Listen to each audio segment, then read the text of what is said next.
देखो बेटा, तो चैप्टर स्टार्ट करने वाले हैं आज वर्क एनर्जी एंड पावर। क्या बेटा? Work energy and power start करेंगे चैप्टर हम लोग।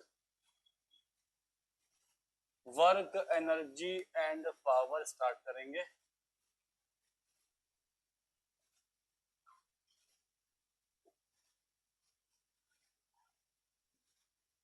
Work energy and power.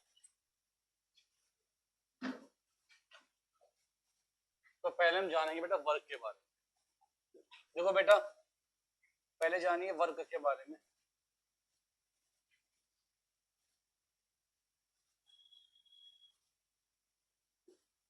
Work में देखिए क्या है,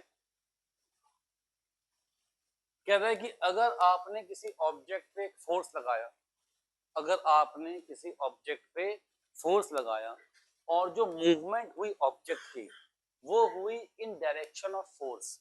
जैसे कि मानिए यहां पे एक ऑब्जेक्ट है जिसका मास है m। क्या है? मास m। ठीक, हमने इस पे यहां को फोर्स लगा दिया F और यहीं को ये ऑब्जेक्ट डिस्प्लेस हुआ, मान लीजिए S। S क्या हुई? इसमें डिस्प्लेसमेंट हो गई। क्या हो गई बेटा? डिस्प्लेसमेंट कितनी हो गई? S हो गई। ठीक है, तो अगर इस ऑब्जेक्ट पे F फोर्स लगा और फोर्स लगा यहाँ को और मूव भी कहाँ को? ऑब्जेक्ट यहाँ को, तो हमने कहा जो मूवमेंट हुई वो हुई इन डायरेक्शन ऑफ फोर्स। तो इसे हम बोलते हैं बेटा वर्क डन। क्या बोलते हैं? Work done. जो क्या बन जाएगा? F into S for this case. तो हम बोलेंगे whenever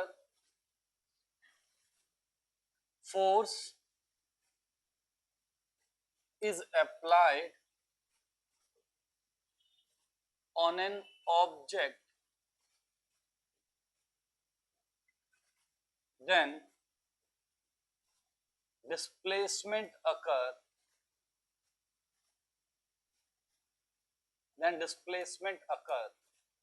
in direction of force।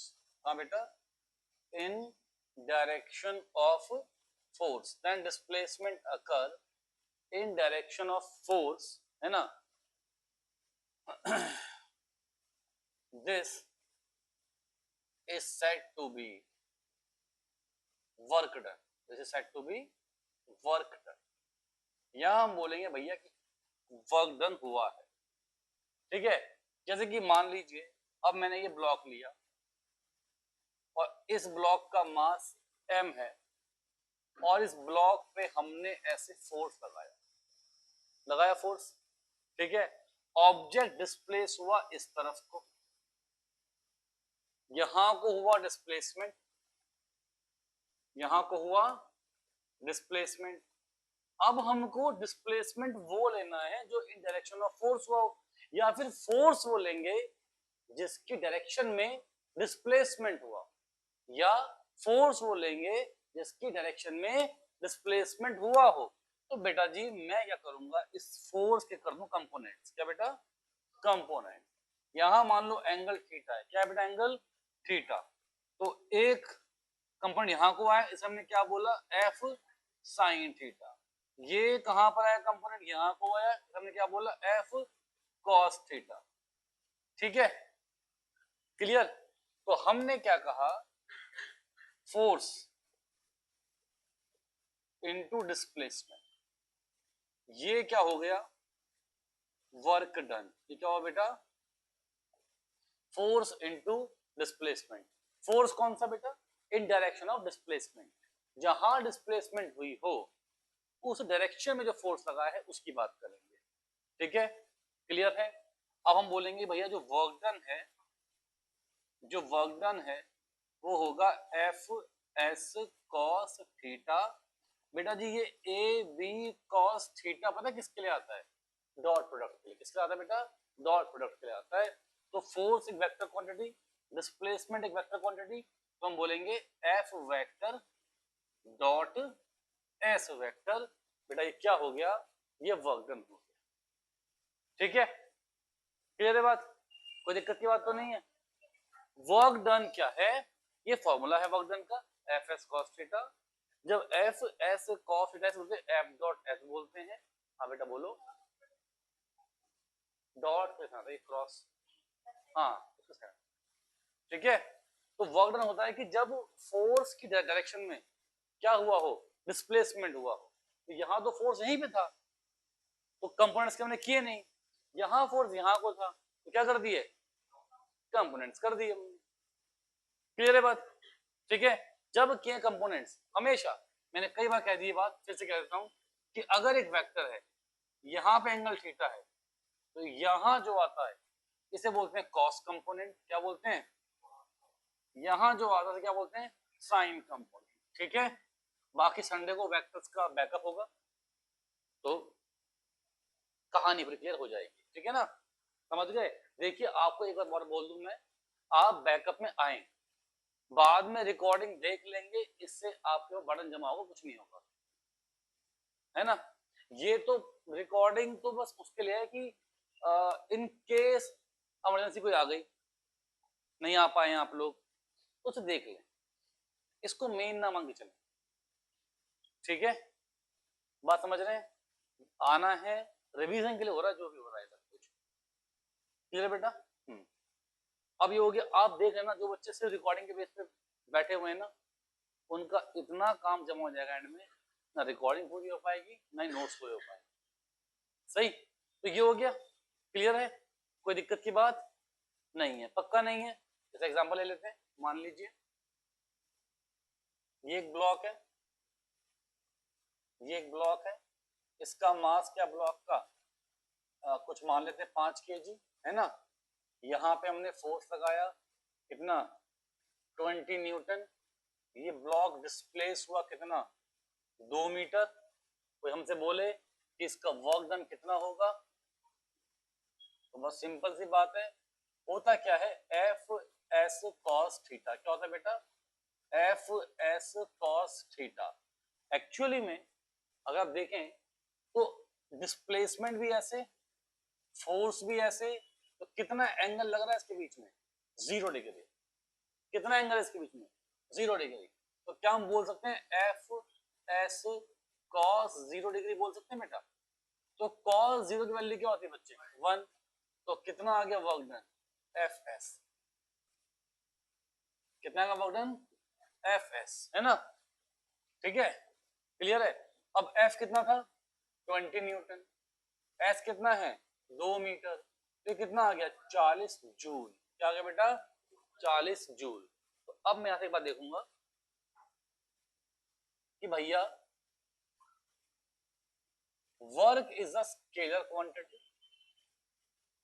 Work is a scalar quantity, only magnitude not direction. ठीक है, उसके बाद वर्क जो है, वर्क जो है, अच्छा, ऐसा यूनिट ऑफ वर्क, क्या बेटा, ऐसा यूनिट ऑफ वर्क, वो होती कितनी बेटा, जूल। क्या होती है बच्चे, जूल। ऐसा unit of work is joule. समझे बच्चे बात को, पक्का, कोई दिक्कत की बात तो नहीं, सच्ची ना। बहुत बढ़िया बेटा, बहुत बढ़िया। तो अब हम देख सकते हैं कि अगर मैं एक केस और ले लूं, तो यहां मान लीजिए फोर्स लगा 10 न्यूटन। कितना बेटा, 10 न्यूटन। ये ऑब्जेक्ट कितने का है, 2 kg का मान लो। ठीक है, ये जो फोर्स है, ये जो एंगल है, ये 60 डिग्री है। कितना बेटा, 60 डिग्री। और डिस्प्लेसमेंट हुआ है यहाँ को, कितना बच्चे, 2 मीटर। कितना, 2 मीटर। फिर कोई बोले आपसे फाइंड वर्क डन, क्या बोले, फाइंड वर्क डन। तो बड़ा सिंपल का फॉर्मूला है ना बेटा वर्क डन का, क्या क्या है बेटा, एफ एस कॉस थीटा। बेटा एफ कितना बच्चे, 10, एस कितना बेटा, 2 मीटर, कॉस कितना बेटा, 60 डिग्री। तो बस 10 गुणा 2, कॉस 60 कितना बच्चे, क्या होता है बेटा, 1/2। ये हो गया 1/2।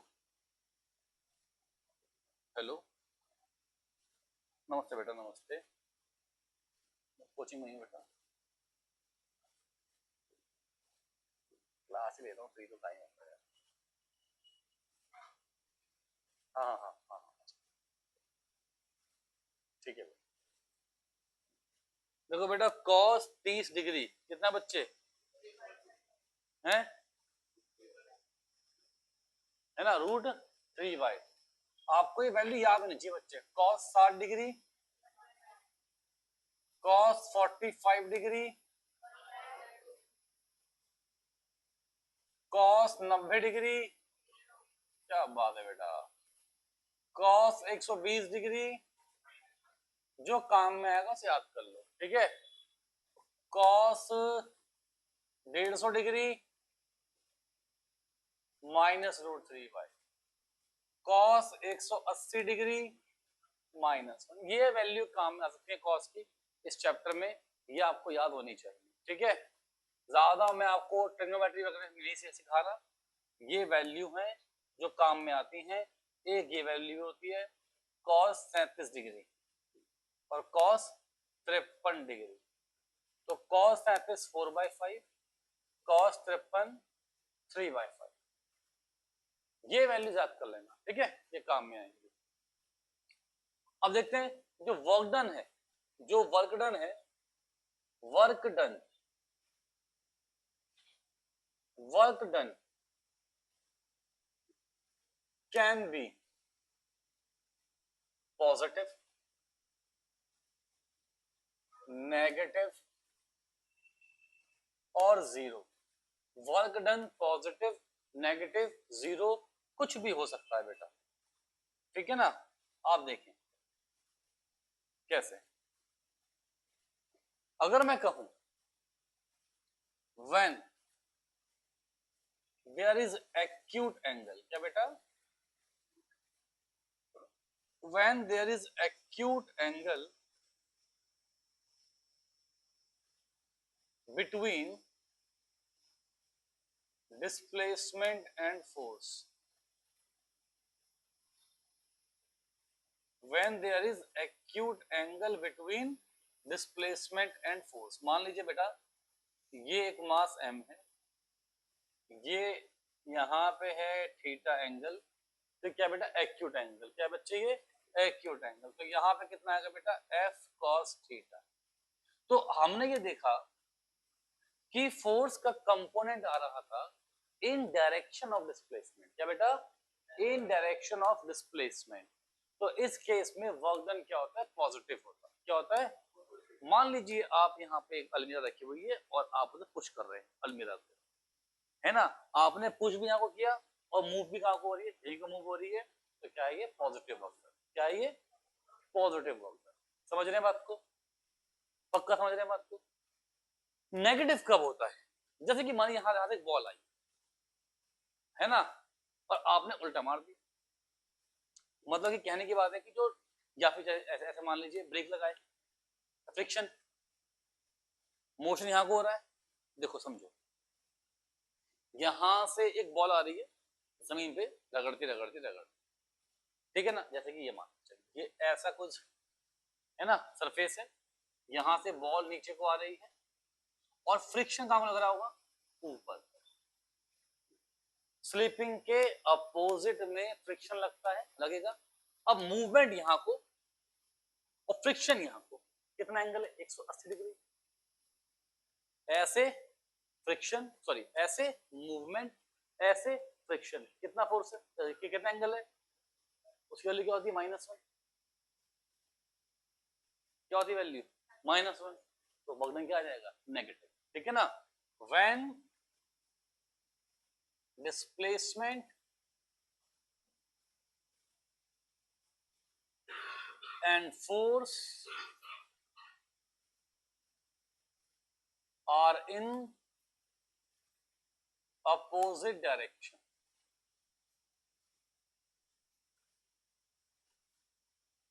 ठीक है, सब बच्चे बात समझे। इसके बाद बात करते हैं जीरो वर्क डन। जैसे मान लीजिए मान लीजिए एक ऑब्जेक्ट या एक पार्टिकल जो है वो सर्कुलर पाथ पे घूम रहा है, कहां घूम रहा है बेटा, सर्कुलर पाथ पे घूम रहा है। अब सेंटर से यहां को लगता है एक फोर्स, उसे क्या बोलते हैं बेटा, क्या बोलते हैं, रेडियस सेंट्रिपेटल फोर्स, क्या कहते हैं, सेंट्रिपेटल फोर्स। तो इसके और इसके बीच में कितना एंगल होगा, 90 डिग्री। कितना होगा, 90 डिग्री। तो वर्क डन कितना जाएगा, 0। cos 90 कितना होता है, 0। यहाँ पे कितना वर्क डन होगा, एफ एस cos 90 डिग्री। तो क्या होता है cos 90, 0। तो कितना आ गया वर्क डन। सब बच्चे बात समझ गए, पक्का समझे बात को। तो क्या होगा वर्क डन बेटा, 0। तो work done can be positive, negative and 0, ठीक है ना। डिपेंड करता है कि एंगल क्या है, एक्यूट है, उसको मत सुन, उसका जो होना होना है, खुद फोकस करो, ठीक है। ठीक है, work done can B negative, positive और 0। दूसरी बात, दूसरी बात समझिएगा अच्छे से। अब बड़ी इंपॉर्टेंट स्टेटमेंट है, work done by each force is independent of other forces. अब ये बात समझेंगे, बहुत ही इंपॉर्टेंट बात। Work done by each force is independent of other force. एक बात समझना, ये ब्लॉक यहाँ पे रखा हुआ है ना। मैंने यहाँ पे एक फोर्स लगाया, मान लीजिए 20 न्यूटन, क्या लगाया, फोर्स लगाया। और ये जो ब्लॉक 5 केजी का है, इसको हमने डिस्प्लेस कर दिया 20 मीटर। कितना कर दिया, ठीक है। अब समझना, पहले बात ये करूंगा कि इस पे कौन कौन से फोर्स लगने वाले हैं। इस पे एक तो ये लग रहा है फोर्स, इस पे लग रहा है एक फोर्स, कौन सा, mg। अब सरफेस के कांटेक्ट पे है, तो इस पे लगा एक फोर्स, कौन सा, नॉर्मल। समझ गए। अब ये सरफेस स्मूथ सरफेस है, कैसा सरफेस है बेटा, स्मूथ सरफेस है, तो फ्रिक्शन तो है नहीं। अगर स्मूथ नहीं होता तो मैं फ्रिक्शन भी मानता। तो इसका मतलब इसमें 3 फोर्स लग रहा है, नॉर्मल लग रहा है, mg लग रहा है, और एक गिवन फोर्स जो है, ठीक है ना। तो मैं बात करूं, कोई आपसे पूछेगा, अगर कोई इतना पूछ ले आपसे कि फाइंड वर्क डन बाय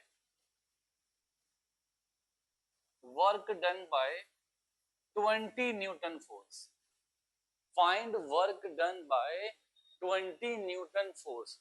तो मुझे कोई मतलब नहीं है बाकी फोर्सेस, मुझे कोई मतलब नहीं है बाकी फोर्सेस से, सिर्फ किससे मतलब है, ठीक है। क्योंकि work done bye a single force is independent of other force.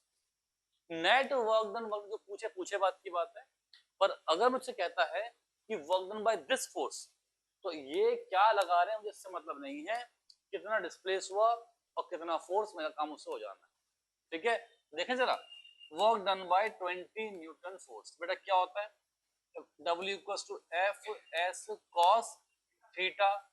तो W इक्वल्स टू 20, कितना है ऐसे बेटा, 20, कितना एंगल है बच्चे, 0 डिग्री। जहां को फोर्स है वहीं को डिस्प्लेसमेंट, जहां को फोर्स है वहीं को डिस्प्लेसमेंट है। तो बेटा cos 0 कितना होता है, तो वर्क डन कितना होगा बेटा, 400 जूल। कितना हो गया, क्लियर। अब मैं आपसे कहता हूं कि फाइंड वर्क डन बाय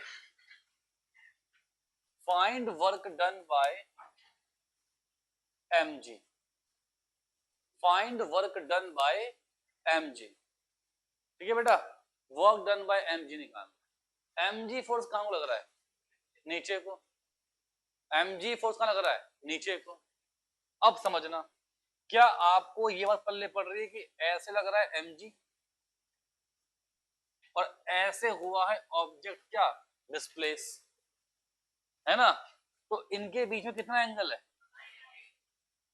समझ गए। तो कोई पूछेगा कि भैया वर्क डन बाय mg कितना है, तो आप बोलोगे सर mg तो फोर्स है,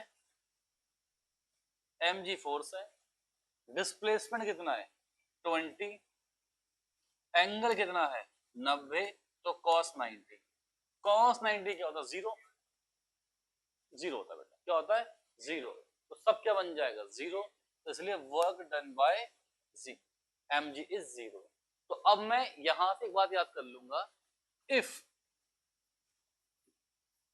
force and displacement, if force and displacement are perpendicular, if force and displacement are perpendicular, then work done is zero, then work done is zero। ठीक है, अब मैं नेक्स्ट देखता हूं, मैं कहता हूं find work done bye, find work done by normal, find work done by normal. तो बच्चे फिर देखूंगा मैं, यार फोर्स कहां को लग रहा है, ऊपर को, डिस्प्लेसमेंट कहां को हो रहा है, राइट को, इनके बीच में कितना एंगल है 90 डिग्री, क्लियर बेटा, कितना एंगल है 90 डिग्री। तो इसका मतलब जो वर्कडन होगा, जो वर्कडन होगा वो क्या होगा, normal into S into cos 90, ये बेटा कितना होता है जीरो होता है, तो क्या हो गया जीरो, तो वर्क डन बाय नॉर्मल भी क्या आ गया, वर्क डन बाय mg भी कितना आ गया, ठीक है।